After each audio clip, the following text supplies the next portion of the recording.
Hi, welcome to the weekly updates on the current meta in the current state of Pioneer.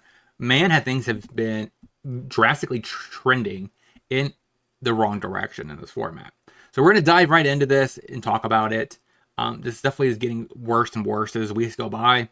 I would not be surprised if we are left with potentially 2 decks at the very end of this, which is not really where you want to be. If you like this kind of content, make sure you smash that like button, subscribe, hit that bell notification alert for future videos. I'm sorry that I did not get this video out sooner. I just wasn't feeling very good yesterday, so I did not do any recordings like I was wanting to.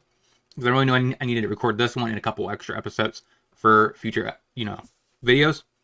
But, so let's dive in, talk about it. Hope you guys enjoy it. I'll talk to you guys.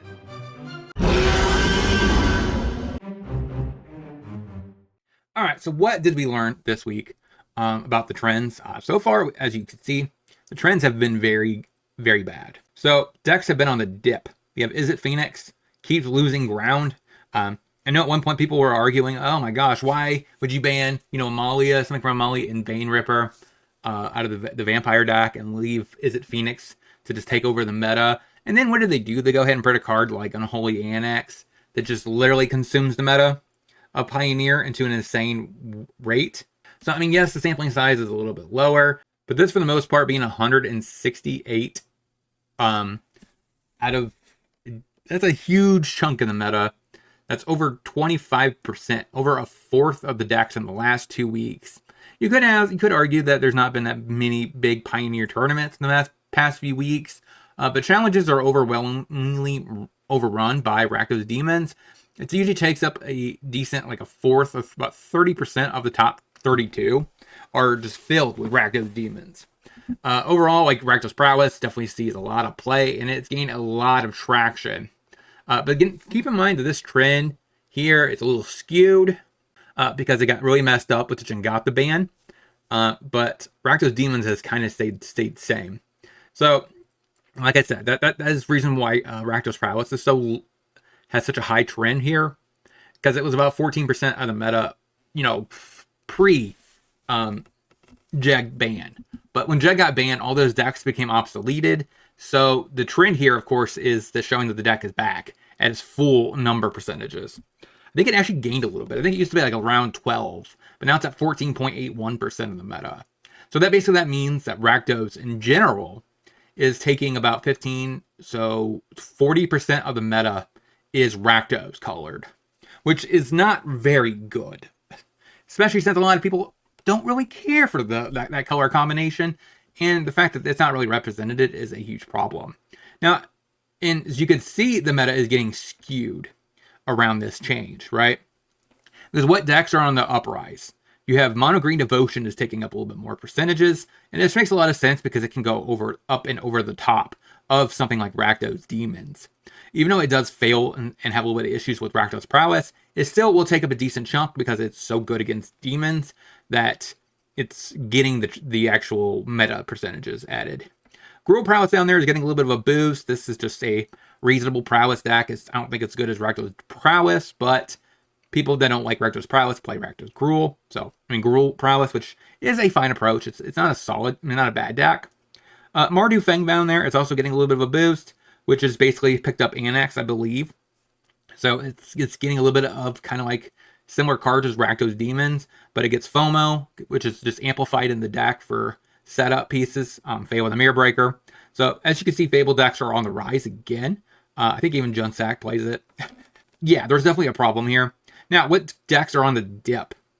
So you have Spirits and Humans have been a little bit of on the dip, which is kind of sad because I was actually kind of happy that they were making it to the top. And what decks kind of replace them? 5-color Niv and Incarnation. So these two decks have a reasonable solid win rate against Rakdos Demons. They kind of go over the top. They have better late game value and so on, right? So they definitely have stuff like Vanishing Verse, which is really good. Against Rakdos Demons, they have Binding. If you're Incarnation, I think Niv might play Binding too, but I'm not sure. Can't remember. But Niv plays typically Verse, so they have a card that's absolutely insane in the matchup. And plus it has a decent amount of removal, hopefully, to compete with Rakdos Prowess. Now, Company has been on the rise, which is taking up additional 0.22%. Now, this deck I think is actually really solid. It's the only other tier 1 deck So that tells you something, that the meta is so skewed that there's only 3 tier 1 decks now. So Niv is still on the rise. It wouldn't be a surprise once it gets over the 5% marker. It'll probably take up a little bit more percentages from other decks that are on the dip in the next following weeks. We'll definitely monitor it. Overall, I think I might go for it. I might not even do the actual slideshow. I think this actually is just a much better showcasing of the actual percentages. Like, for the most part, I believe like the percentage trends here are based off the top 32 challenges. So if they have a high, coming in, I mean, yes, I don't get to actually showcase, the trends of leaks dump outputs, but I mean, I don't think it's necessarily, it's maybe not as worth it.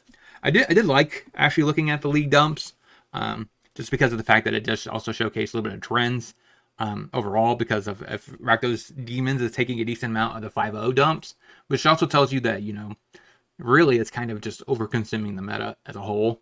So overall, I think these are some negative trends. I know Wizards of the Coast thought Pioneer was in a healthy spot. I don't know what world they're living in, but this is not a very good place to be. I really do think Fable the Mirrorbreaker kind of has to be banned for this really to shake things up. Because you got to remember, 5-color Niv plays and Incarnation both play Fable the Mirrorbreaker. You also, like I said, you also have Jun Stack, I believe, plays it because it works really good with, the cat a little bit. Also, Bloodtithe Harvester. And it also sees play in, not Domain Zur, but Fang and other stuff like that. So I really do think we're getting it to the point where I think Fable has to be banned. And it's probably turning people off of this format. On top of the fact that, of course, we don't have any competitive stuff happening in the next year. So 2025, just there's really no reason to play Pioneer, which is really sad as one of the most primary Pioneer content creators. And it's kind of sad. But at the same time, like I said, this is not helping. Having a deck that's about 26% of the meta, and another 15% is going to prowess. So I really think we definitely need something to go. And I don't know, my biggest worry is if we ban Fable and prowess becomes a problem, what deck would take over that slot? I do think if you ban Fable, Rakdos Demons would not be the de facto, right? Because Rakdos would no longer be the best dual colored for mid-range. So people would explore Golgari, Orzhov, Dimir. So there would be a much more diverse mid-range coming across the board. Now my worries is, will Rakdos prowess be so far, more superior without demons keeping it in check? But I do think there's a decent amount of removal in other decks to keep it in check. But I guess if it did, it would probably just keep it in check right now, and it wouldn't be 15% of the meta. So I'm kind of mixed feelings on this. And mixed feelings also in regarding, there's not really a good target to ban in Rakdos Prowess. The only card you could argue that could be banned in Rakdos Prowess based off of a pure power level standpoint is Slickshot Show Off. But I don't really think that would be a very good move, Wizards of the Coast. So I'm not really sure what you could ban in Rakdos from Rakdos Prowess that actually is a good card to ban, because I would not want to ban a bad card. Unless it's something like Heliod in favor of Walking Ballista. So in that regard, I'd be like, okay, maybe you should ban the bad card, and it's not as embarrassing to have it on the ban list. But banning the mice, banning pump spells, not really. So like, what can you ban? Do you ban the fling? Like, is that really where we're at in 2025? Is we have to ban a fling to power down Rakdos Prowess? The deck definitely would be more interesting. You definitely could print more exile-based removal from white and black, but in red, and maybe Torch the Tower is not enough. You need to print a better Torch the Tower. Because overall, like, Rakdos Prowess is really good, and you kind of have to exile the threats, so that way you don't deal a huge amount of damage by Heartfire Hero. And maybe that's just the ban right there, is you just ban a Heartfire Hero. The deck would take a hit, and it's not embarrassing, because it's honestly in my top, if you haven't watched my other video that just dropped just now, my top 10 best cards printed in 2024, it did make the cut. Heartfire Hero is a really strong card. So maybe that's the argument. You should just ban Heartfire Hero and Fable the Mirrorbreaker. And this is just the red BNR. So let me know in the comment section what you guys think about the trends we have 2 decks to talk about. Let's dive into those. So in a 5-0 dump, we have a Kiora new Esper Fang list. I did try this on stream. It did feel a little clunky sometimes. And I often wonder why we don't have enough early game to work really well with Rafine. I think Rafine really wants 1-drops, 2-drops, and so that way you can make a decent amount of aggro pressure. But this deck doesn't really use Rafine like that. So, and I also kind of wonder if Synthesis is worth the 2-drop slot over the white 2-drop. It's less intense on the mana. Instead of needing to mirror, you just need a single white and a colorless. But besides that, I think the deck overall is pretty reasonable. It has Annex, which is just a very good magic card. Parhelion, of course, which is really great with Fang. And we have a Rafine, Synthesis, Kiora as a way to just loot them away. You have a 1 of Sky Sovereign, flagship, to also work as your second backup plan for a vehicle. We have 4 Thoughtseizes, pretty good discard effect, plus the best removal with Fatal Push, a little bit of Verse. Bitter Triumph is it's fine. It's not great.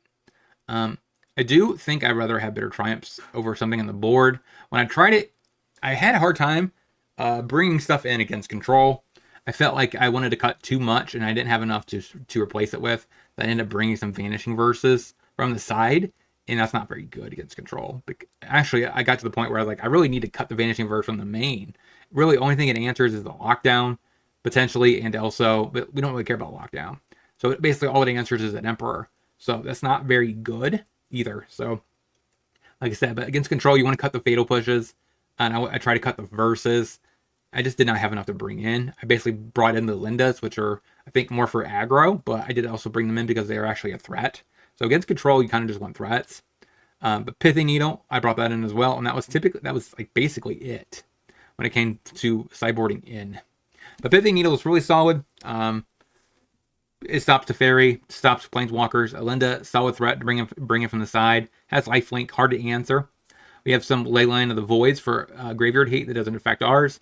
Cut down for aggro decks. We have Lockdown for aggro decks, which basically you would cut your Thoughtseizes for. We have Vanishing Verses. Probably would trim the Triumphs for those. The Exile the Hero of the Mice, which is very nice. Plus, you don't really want to take 3 life. You don't really care about Planeswalker Hate. The Heartless Axe is kind of not really there anymore. I think it was mainly seeing play because Archfiend of the Dross was so heavily played. I get it's an okay removal, but I'd rather have like something like Go Blank or Duress in that slot, to be honest. So that way I have more cards to bring in against control. So I think that's what I actually want. So I might try this again, a revised list, and maybe I'll put it on my poll to play it on the channel. But I think Synthesis should go for the white 1-drop.